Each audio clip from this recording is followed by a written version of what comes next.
사랑이 나를 부르네. 날 처음 지으신 그 사랑이 조금도 바래지 않고 한 번의 후회도 없는 그 사랑이 나를 부르네.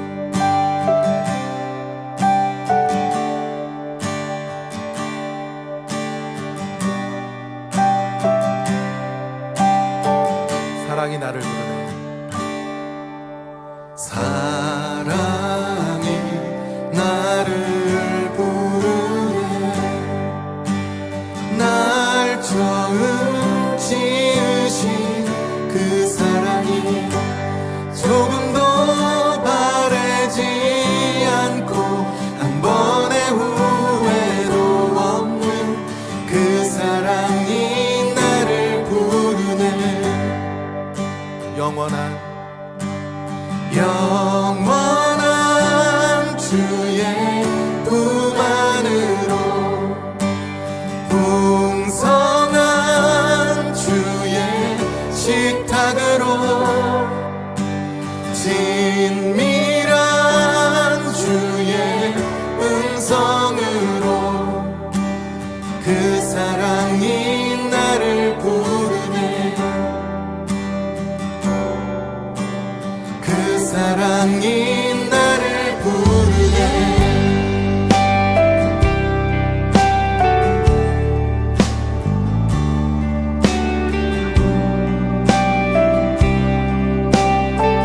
사랑이 나를 부르네.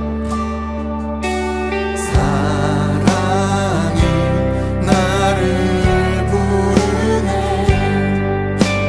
날 먼저 찾아온 그 사랑이 지금도 나를 보시며 여전히 함께 하시는 그 사랑이 나를 부르네. 영원한 주의 품 안으로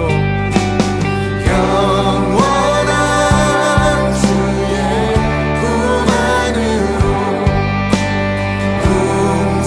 풍성한 주의 식탁으로 진밀한 주의 음성으로 그 사랑이 나를 부르네. 영원한 주의 품 안으로 영원한 주의 품 안으로 풍성한 주의 식탁으로 진밀한 주의 음성으로 그 사랑이 나를 부르네. 그 사랑이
요한복음 11장 25절 26절 말씀, 우리가 잘 아는 말씀인데요. 나는 부활이요 생명이니 나를 믿는 자는 죽어도 살겠고 무릇 살아서 나를 믿는 자는 영원히 죽지 아니하리니 이것을 내가 믿느냐, 이렇게 이야기했습니다.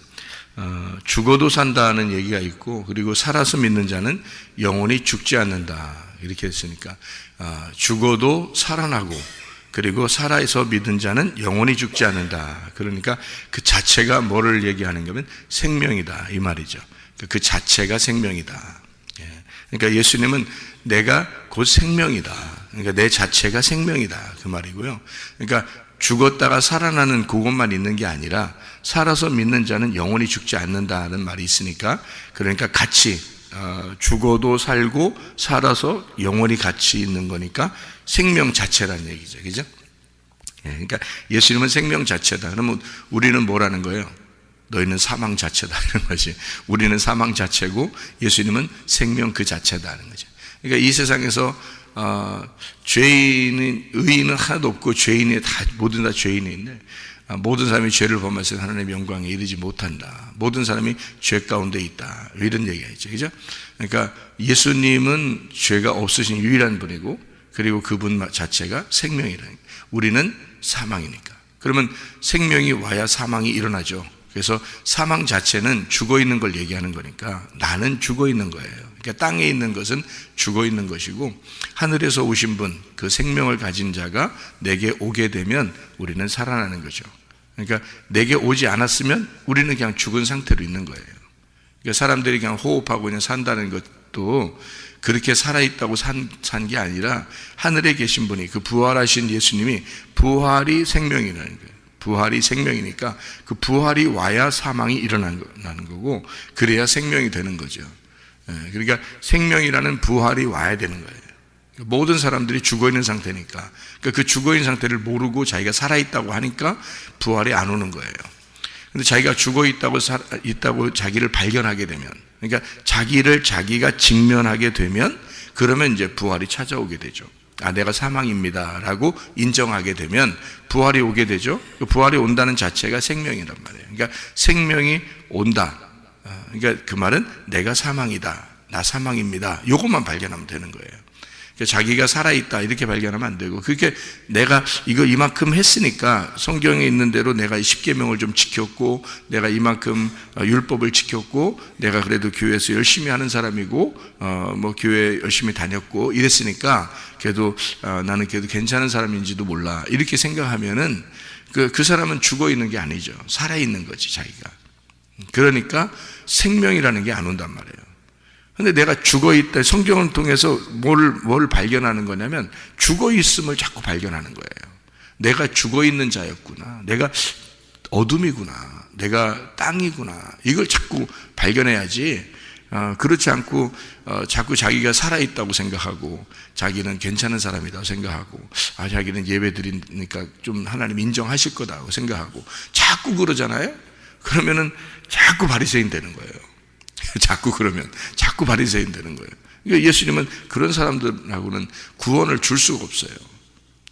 성경은 이게 왜 온 건지, 성경이 우리한테 왜 왔는지를 이해해야 되는 거예요. 성경은 우리한테 뭘 가르쳐 주려고 그러냐면, 너는 어둠이고 죽음이다라는 것을 알려주려고 온 거예요, 이 책이라는 게. 우리가 부활이요, 우리가 생명이라는 걸 알려주려고 한 게 아니에요.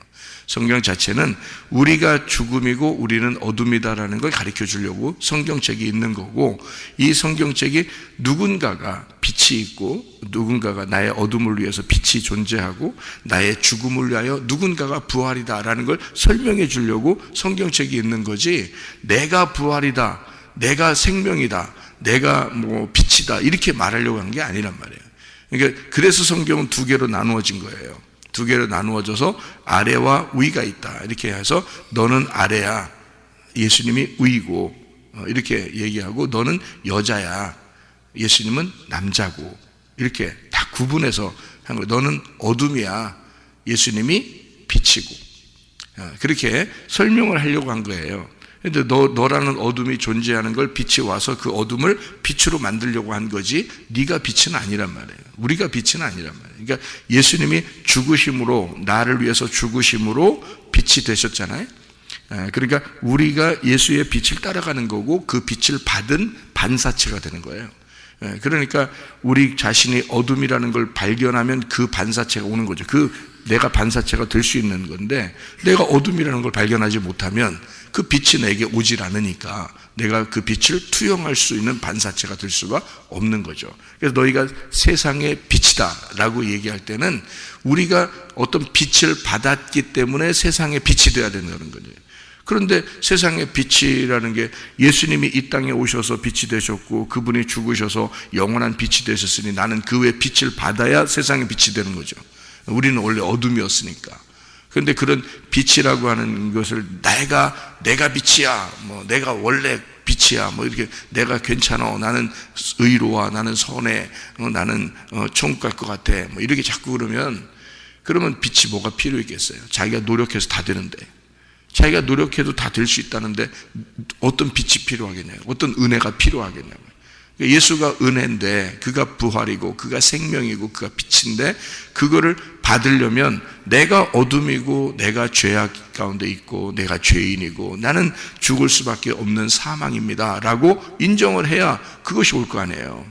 그래서 예수님이 내가 부활이다 라고 하는 건 내가 생명이다 라는 말이고 내가 빛이다 그 말이고요.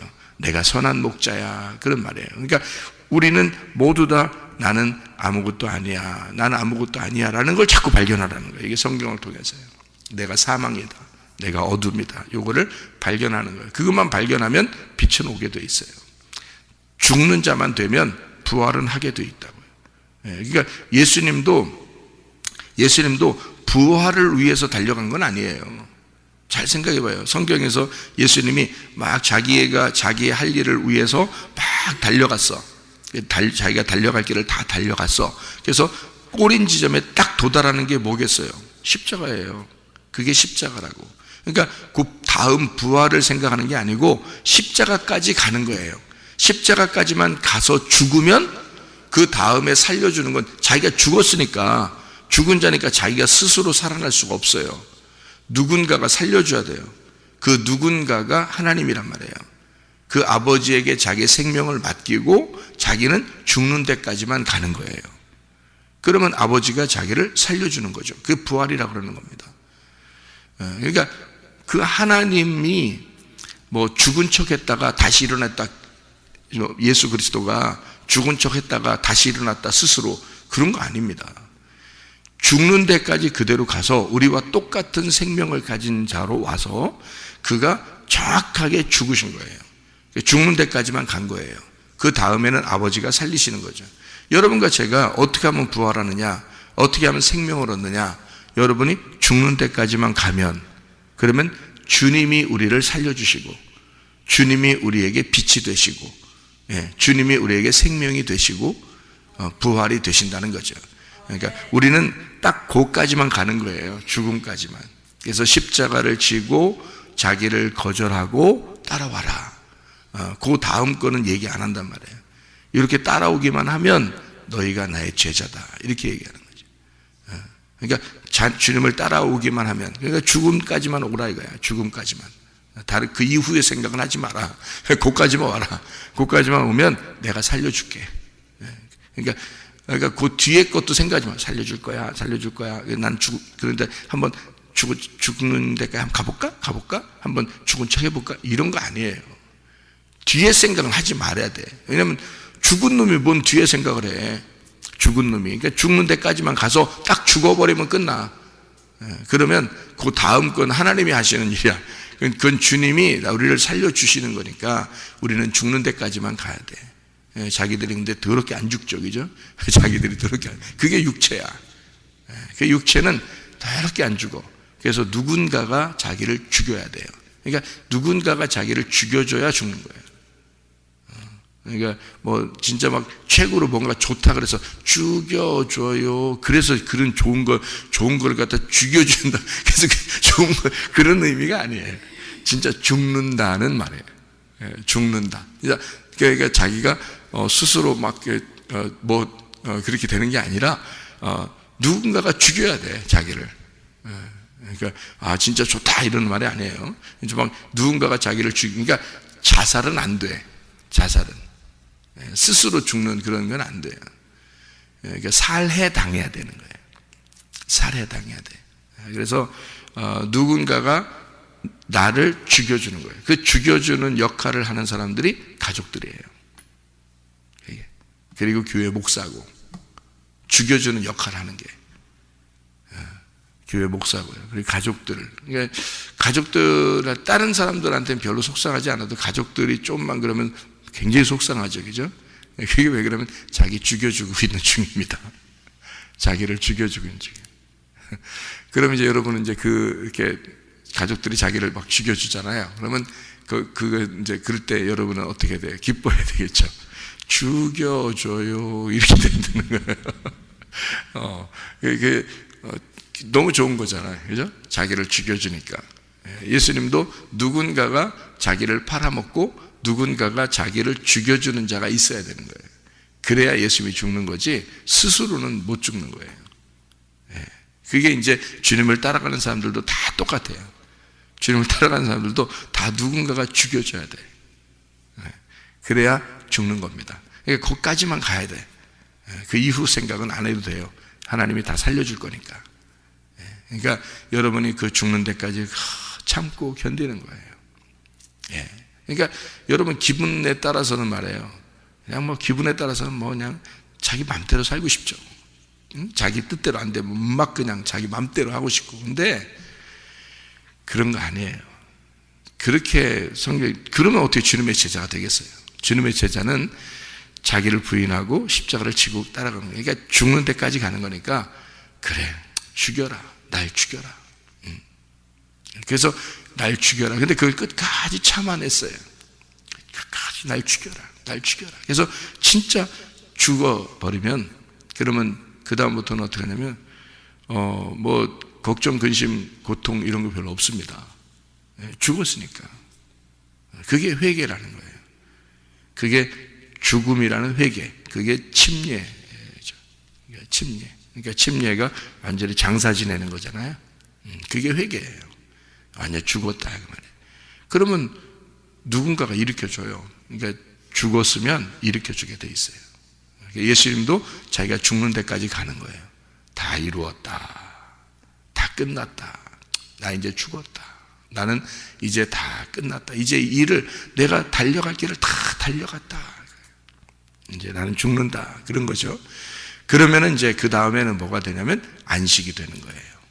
다 이루었다. 그러면 안식이 되는 거예요. 하나님이 창세기 1장에서도 창조를 다 하고 나니까 창세기 2장 1절 2절에 어떻게 해요? 다 이루었으니, 창조가 다 끝났으니. 그게 뭐예요? 예수님으로 말하면 십자가에 매달려 죽는 것이라는 거죠. 왜 죽는 것으로 여기 예수님은 그 일을 끝내는 거냐면, 잘 생각해 봐요. 창조는 좋은 거잖아요. 그죠? 창조는 좋은 거라고요. 그래서 다 이루었다 그런 거고, 예수님 입장에서는 그 창조된 우리들이 창세기 3장에서 타락을 한단 말이에요. 그죠? 이게 창세기 3장에 아담과 하와가 선악과를 먹음으로 이게 죽는다고요. 다시 하나님과 분리가 된다고. 그래서 하나님과 분리가 되면서 어둠이 되니까 예수님이 이 어둠을 대신해서 십자가에 매달려 죽는 게 이게 완성이란 말이죠. 그러면 그게 끝나고 나면 또 하나님이 이 죽은 예수를 부활시키면서 빛이 다시 오는 거죠. 그러니까 여기 죽을 때까지가 어둠이란 말이에요. 어둠이 죽는 거란 말이에요. 그러니까 창조된 내가, 땅에서 창조된 내가 어둠으로 죽는 게 완성이에요.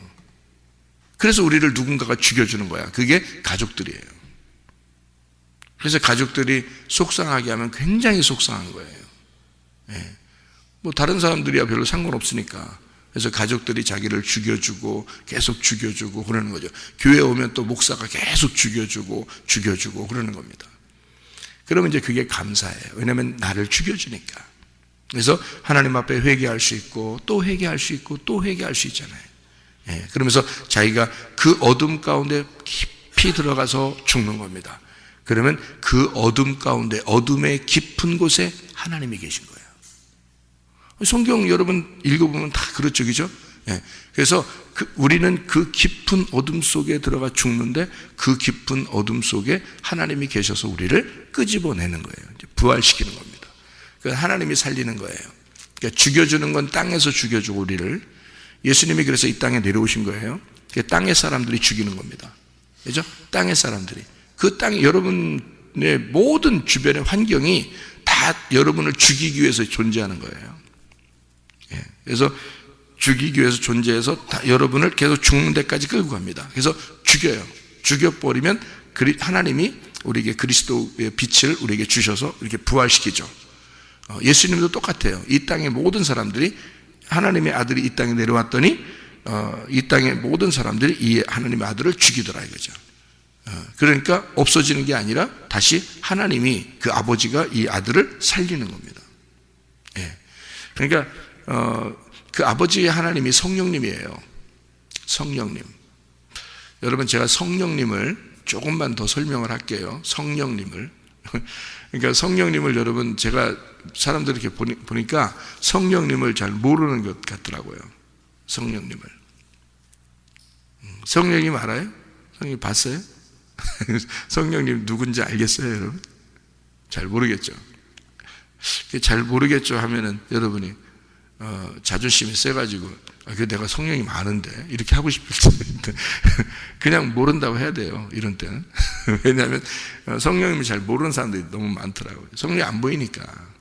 성령이 말씀인데요, 성령이 말씀이고 성령이 진리의 말씀이에요. 성령이 진리의 성령인데 이 말씀이신 성령님인데, 여러분 성령님을 잘 모르는 게 왜 모르냐면, 성령님 그러면 하나님, 예수님, 성령님, 그래서 이게 삼위일체라 여기까지는 들었는데, 그런 얘기를 들었는데 성령님이다 이렇게 말하는 거를 왜 이해를 잘 못하느냐면, 성령님이 진짜 하나님이라는데 성령님이 진짜 자기한테는 크게 뭐 어떻게 역사하는 그런 걸 잘 모른단 말이에요.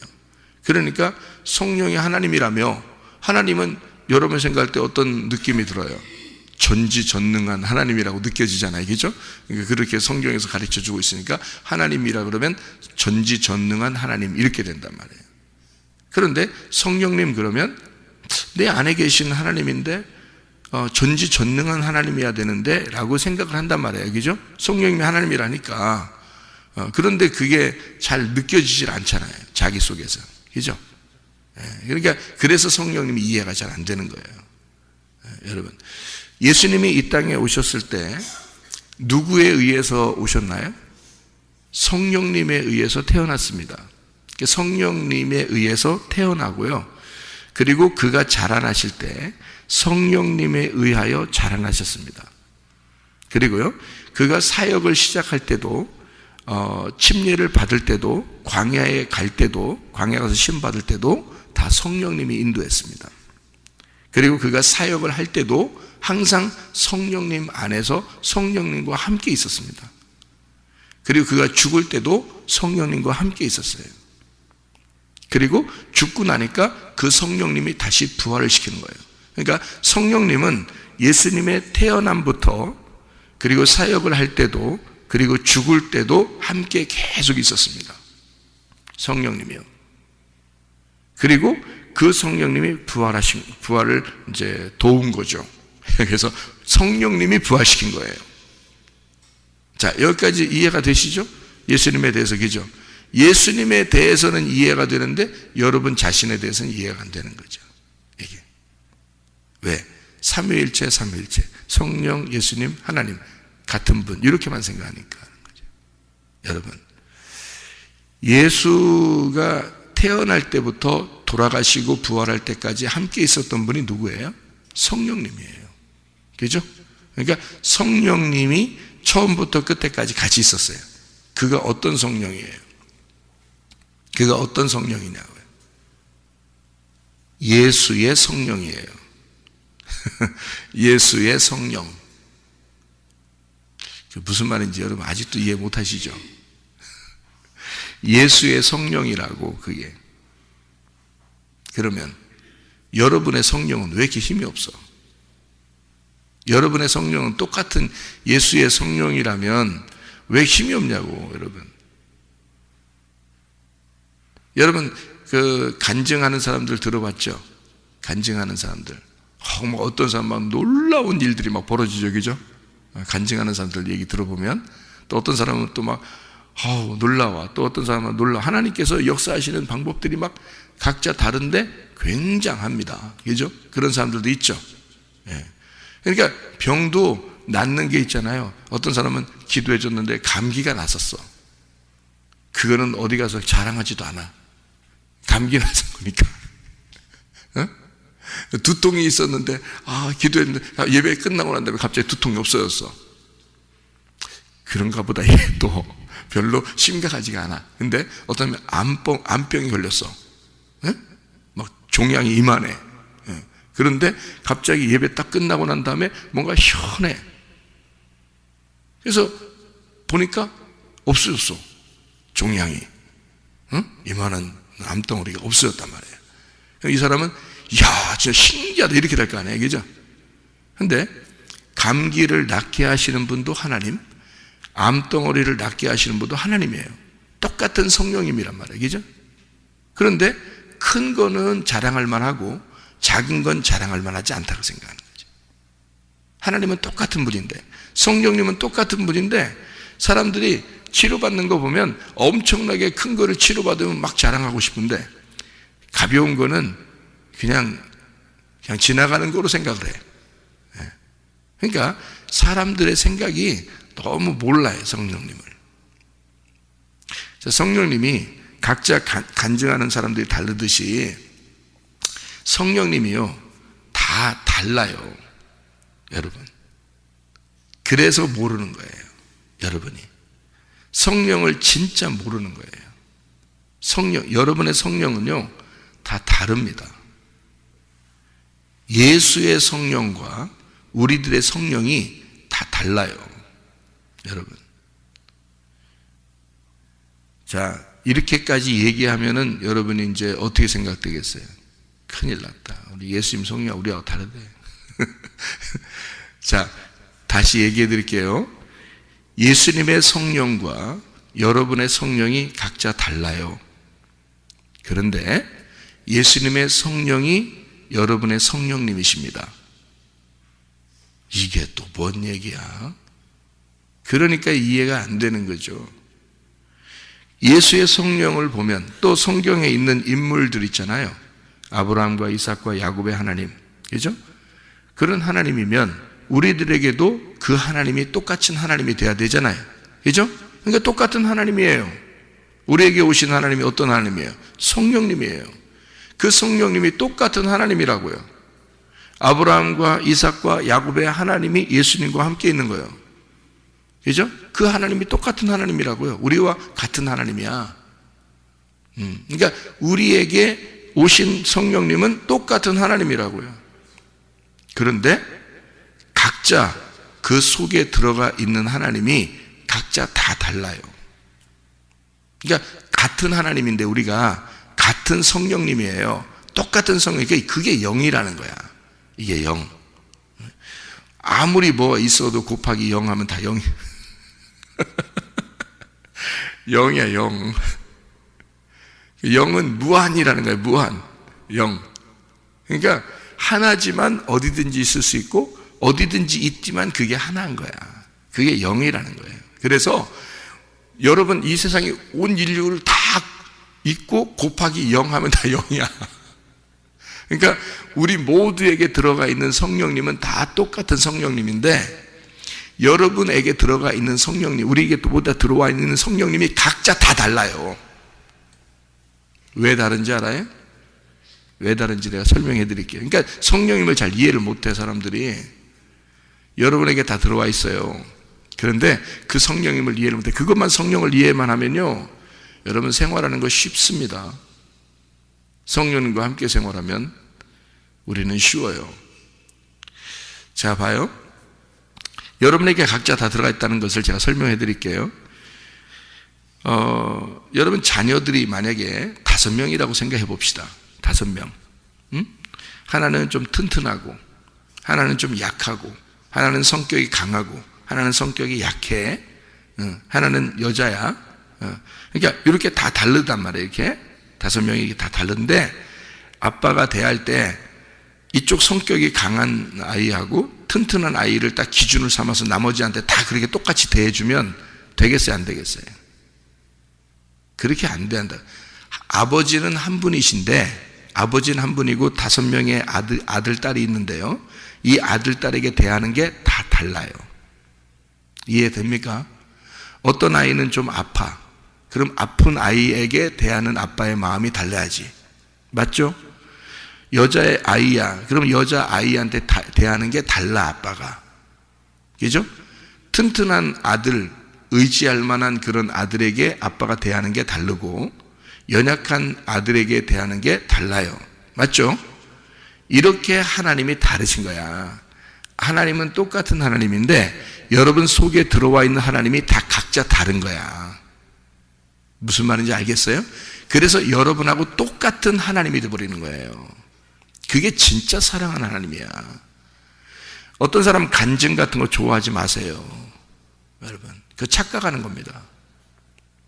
여러분이 이 최사무엘 목사가 간증하면, 여러분, 제가 간증하면 저는 여러분하고 똑같지 않은데 여러분이 생각할 때 목사님은 대단한 거를 경험하셔서 저렇게 됐다 이렇게 생각할지 모르겠는데, 왜냐면 어릴 때 천국 다 봤죠. 지옥 다 봤죠. 환상 다 봤죠. 천사 만났죠. 예수님도 만났죠. 생각을 해보시라고요. 그리고 엄청나게 어려운 고통 가운데 있다가 주님이 나를 다시 회개시키고 다시 하나님이 세워놓으셨죠. 그리고 회복시키는 게 3주도 안 걸렸습니다. 제가 고생을 7년 했습니다. 제가 우리 가정, 교회, 모든 돈 싹 다 싹 무효된 상태에서요. 그게 7년 동안 제대로 제가 이렇게 즐겁게 생활해 본 적이 없어요. 그 얼마나 고통받았는지 몰라요. 그런데요, 하나님이 나를 회복시키는데 2, 3주도 안 걸려요. 이거를 똑같이 옛날처럼 똑같이 다시 회복시키는데요. 아니, 그거보다 2배를 주시죠. 2배의 축복을 주시는데 이게 2, 3주도 안 걸리더라고요. 자, 이런 걸 다 경험하면 여러분, 제가 경험했던 거를 똑같이 경험하겠습니까? 여러분 지금부터 그런 경험 해보라고 그러면 하겠어요? 못해요. 그러니까 사람마다 어떻게 하냐면 다 각자 다른 거야. 태어날 때부터 하나님이 함께 있는 거예요. 그래서 그 사람하고 같이 사는 거예요. 그러니까 그 사람에게 대하는 태도가 완전 다른 거예요, 하나님이. 그게 진짜 하나님이지. 생각을 해보세요. 어떻게 다른 사람을 기준해서 저 사람의 하나님을 만나려고 합니까? 내 하나님을 무시하고, 자기 속에서 지금 역사하시는 그 하나님을 왜 무시하고 다른 사람의 하나님을 만나려고 하냐고. 그게 안 된다고. 그렇게 하면 안 된다고. 성경에 아브라함이 아무리 훌륭해도요, 아브라함하고 함께 있었던 그 하나님의 역사, 그 환경은 달라요. 이삭하고 다릅니다. 이삭의 하나님이 따로 있어요. 그리고 그 이삭에게 역사하는 그 환경이 다릅니다. 그러면 야곱하고는요, 야곱은 박살 나서 돌아다녔어요. 그러니까 이게 야곱의 하나님은 또 달라요, 여러분. 그러니까 하나님은 똑같은 하나님인데 태어날 때부터 다르게 하나님이 그 사람에게 맞게 완전히 그 사람에게 적합한 하나님이 돼 있는 거예요.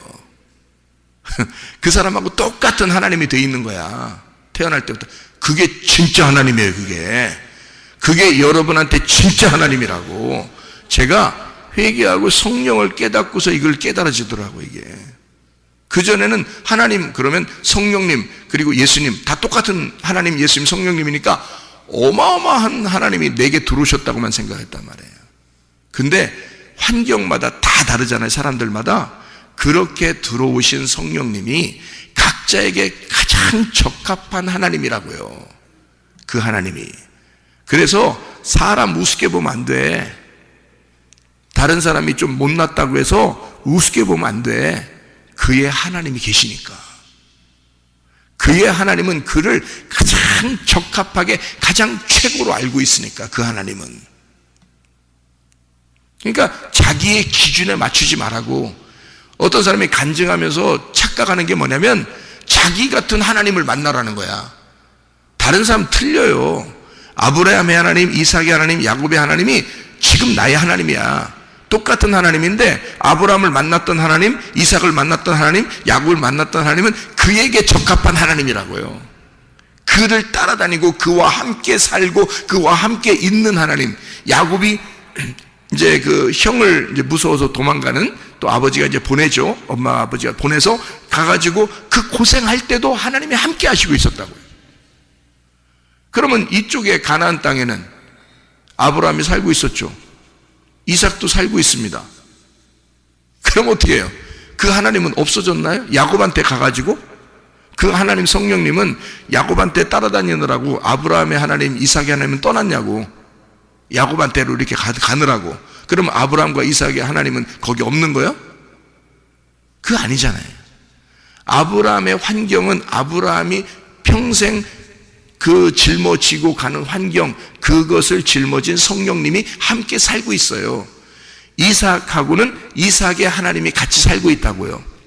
야곱한테는 야곱의 하나님이 지금도 살고 있었던 그 하나님, 그 하나님이 다시 돌아올 때까지 같이 있고 계속 그 자손들을 번식하는 그 이스라엘의 애굽에 있었던 하나님, 이스라엘 백성들과 함께한 하나님. 400년 동안 애굽에 있는데 하나님이 없어졌겠어요?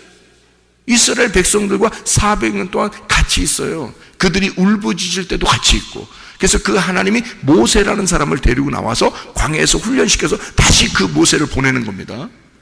모세의 하나님 그리고 이스라엘 백성의 하나님은 다른가요? 같은 하나님이라고요. 근데 이스라엘 백성과 함께 있는 하나님은 그들과 함께 살고 있는 하나님이 있고요. 모세와 함께 있는 하나님은 모세의 하나님이란 말이에요. 그런데 어떤 게 더 따라야 되는 거예요. 모세의 하나님이 진리의 하나님이란 거예요. 이게. 그래서 이쪽에 있는 자기들이 너무 자기가 너무 커 있잖아. 하나님은 축소돼 있고 이스라엘 백성들한테는. 모세는 어떻게 해요? 하나님 광야에서 만나니까 하나님이 크게 되고 모세는 완전히 죽어버린 거예요. 광야에서. 그래서 여기는 하나님이 큰 하나님이 가는 거고요. 이스라엘 백성들은 자기들이 살고 있었던 그 하나님이 작아. 능력도 없고 작아. 자기들이 커 있는 하나님이에요. 그러니까 여러분과 함께 있는 하나님이 똑같은 하나님이 아니라고. 여러분하고 똑같은, 다른 사람하고 똑같은 하나님이 아니라 각자 다 다른 하나님을 만나고 있는 거라고 지금. 그러니까 여러분이 태어날 때부터 지금 같이 있는 하나님이에요. 근데 문제는 그 하나님을 여러분이 거절하고 그 하나님을 무시하고 그 하나님을 아주 여러분의 그 마음에서 감옥에 집어넣어놓고 여러분이 살고 있다고요. 그 하나님을 무시하고. 그러니까 그 하나님은 무시하면 무시당하는 거예요. 거절하면 거절당하고, 소멸하면 소멸당하고. 그래서 그 하나님이 짝으로 드는 거예요. 짝으로 들 힘이 없어. 그 하나님이. 여러분이 최고니까 여러분 맘대로 살 거니까 어차피 그 하나님은 여러분에게서는 하나님의 힘을 발휘할 수가 없어요. 자기가 살아있기 때문에. 그래서 그 하나님을 짓밟아 놓는 거죠. 그리고 여러분이 하나님 돼서 살아가는 거예요. 그런 족속들을 진짜 성경에 있는 하나님을 만나라는 거거든요. 그 진리의 하나님을 만나라는 거거든요. 이 온 우주에 충만하신 그 하나님을 만나라는 거거든요. 그 하나님이 여러분에게 들어갔는데 여러분에게는 짓밟히고 있다는 거지. 그래서 여러분으로부터 그 짓밟히는 하나님을 구출하는 겁니다. 그리고 속에 있는 그 하나님이 여러분의 주인 되도록 만들어 놓는 거예요. 그러니까 한마디로 말하면 성경을 보면 볼수록, 발견하면 발견할수록 여러분이 죽어야 될 자인 것을 발견하라는 거지. 여러분이 죽어야 될 자를, 여러분만 죽으면 그 성령님은 살아나니까. 여러분만 소멸되면, 여러분만 거절당하면 하나님은 살아나니까. 여러분 속에서 그거 하라고 말씀 들으라는 겁니다. 그래서 그 말씀이 성령이라 그러는 거예요. 그 말씀이 진리라 그러는 거야. 그게 진리의 성령이니까. 그게 여러분에게 주인 돼야 되니까. 그게 살아있어야 되는 거예요. 여러분, 부활이 뭐야? 생명이 뭐야? 나는 부활이요 생명이니. 그럼 예수 그리스도가 그와 함께는 그 영이 부활이요 생명이거든요. 예수는 죽는 데까지 간 거고 그를 살린 건 그의 성령입니다. 그의 성령이 예수를 태어나게 하고 그의 성령이 예수를 자라나게 하고 그의 성령, 그러니까 성령이 30세까지, 예수님이 30세까지는 성령님이 역사하지도 않아요. 예수의 성령은 하나님이잖아. 그러면 그 하나님이 능력이 많은데 30세까지 놀라운 능력을 발휘해야지. 안 한다고요. 왜? 자라날 때까지는 인간과 똑같이 자라나게 만들어놔야 돼. 그러니까 성령님도 그 안에서 가만히 있는 거예요. 같이 그냥 생활하는 거예요. 예. 그렇게 하다가 성령님이, 예수가 죽는데 성령님이 그 죽음과 함께 있고 그를 부활시켜 모든 무릎을 예수의 이름에 꿇게 하는 거지.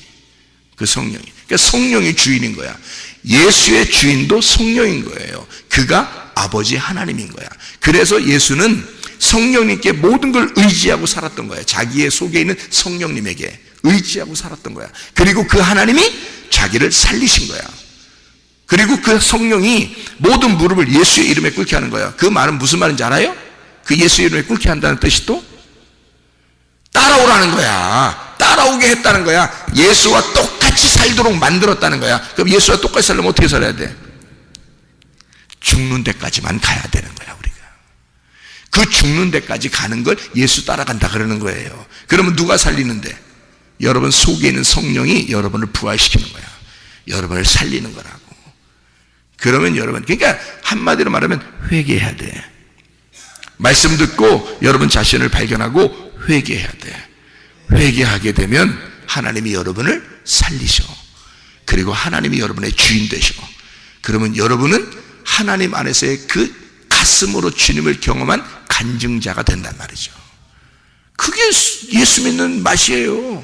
예수 믿는 게 성령님을 여러분 스스로가 자꾸 죽이니까 그런 거지, 성령님을 자꾸 소멸하려고 그러고 성령님을 거절하려고 그러고 성령님을 짓밟아버리려고 그래서 그런 거지. 그러면 성령님은 원래 하나님이 전지전능하신데 어떻게 우리 마음대로 살면 왜 성령님이 가만히 있냐고. 여러분 그렇게 힘이 없냐고.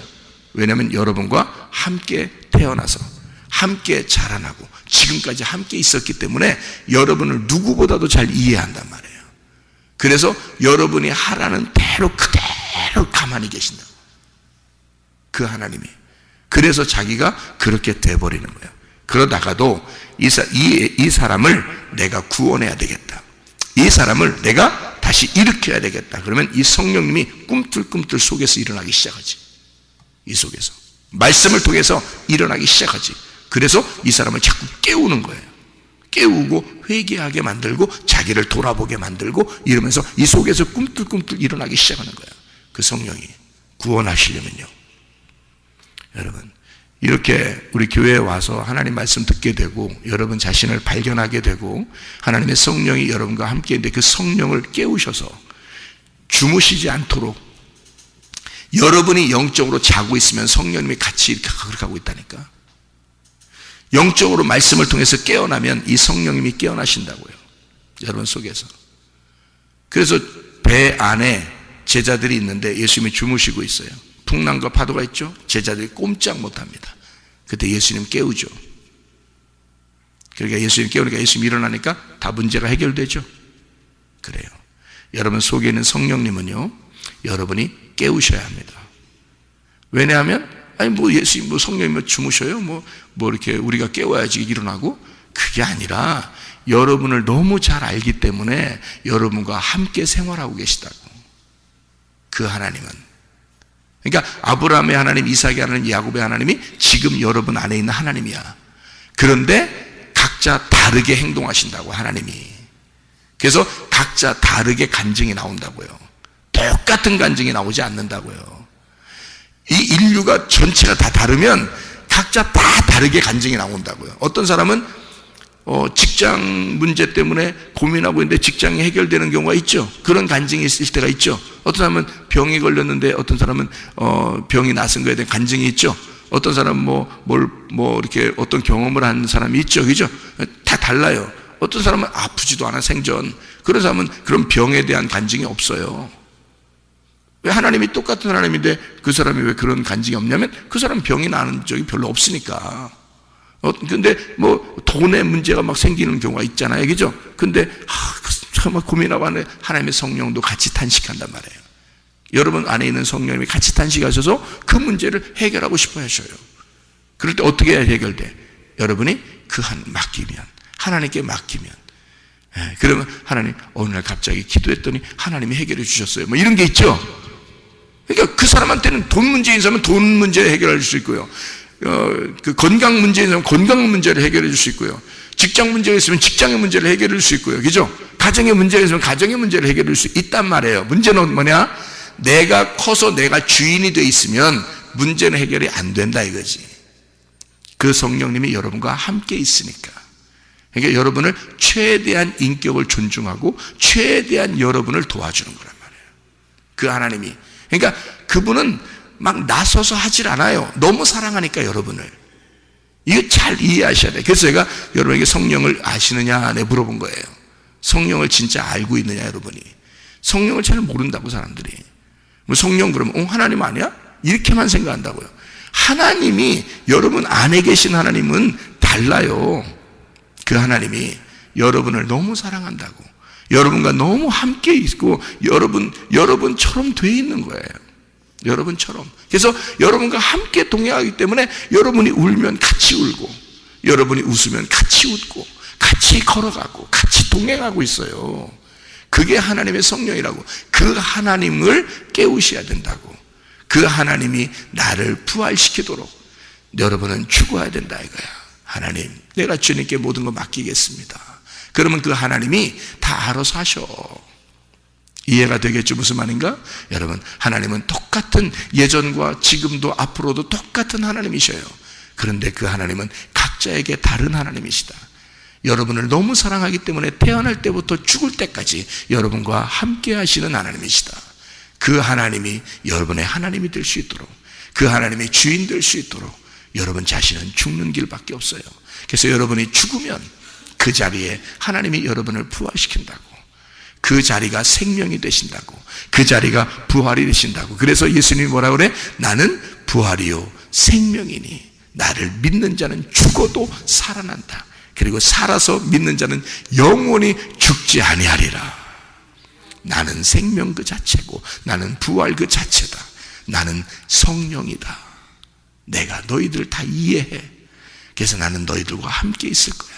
네가 생각하는 것 같이 생각해주고 네가 말하는 것 같이 말해주고 네가 행동하는 것 같이 행동해준다. 나는 너와 하나야. 그걸 부부라 그러는 겁니다. 예수님하고. 주님과 동행하다가 주님 만나시기를 바랍니다. 기도하겠습니다.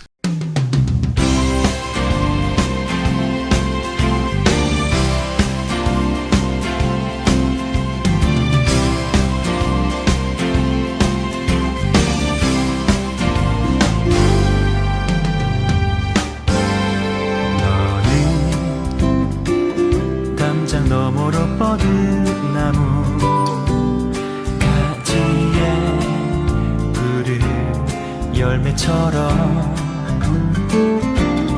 하나님의 귀한 축복이 삶에 가득히 넘쳐날 거야.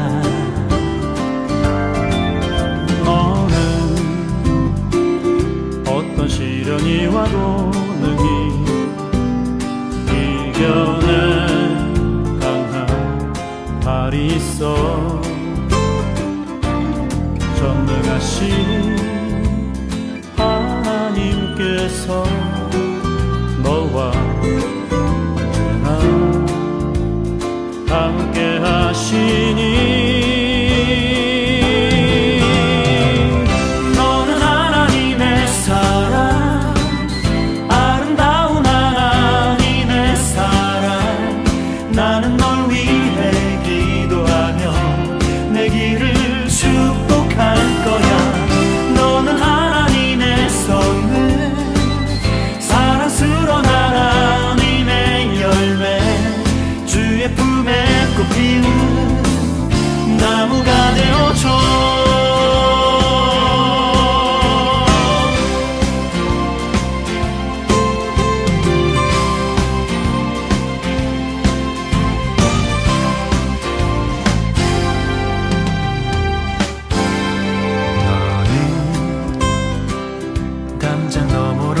그 나무 가지에 푸른 열매처럼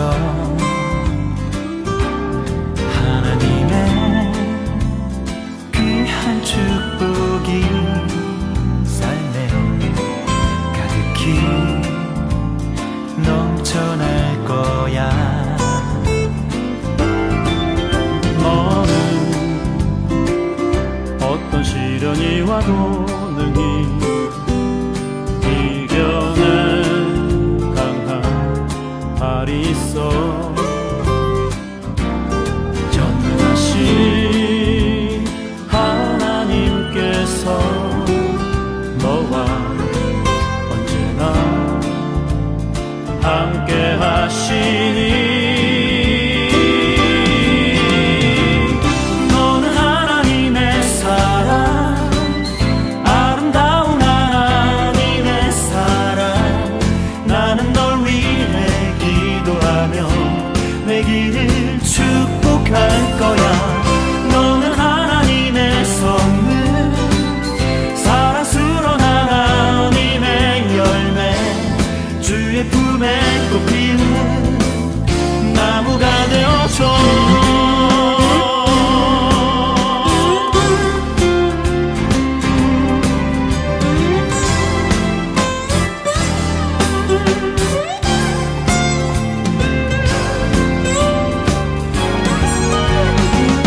너는 하나님의 사랑, 아름다운 하나님의 사랑. 나는 널 위해 기도하며 내 길을 축복할 거야. 너는 하나님의 선물, 사랑스러운 하나님의 열매, 주의 품에 꽃피운 나무가 되어줘.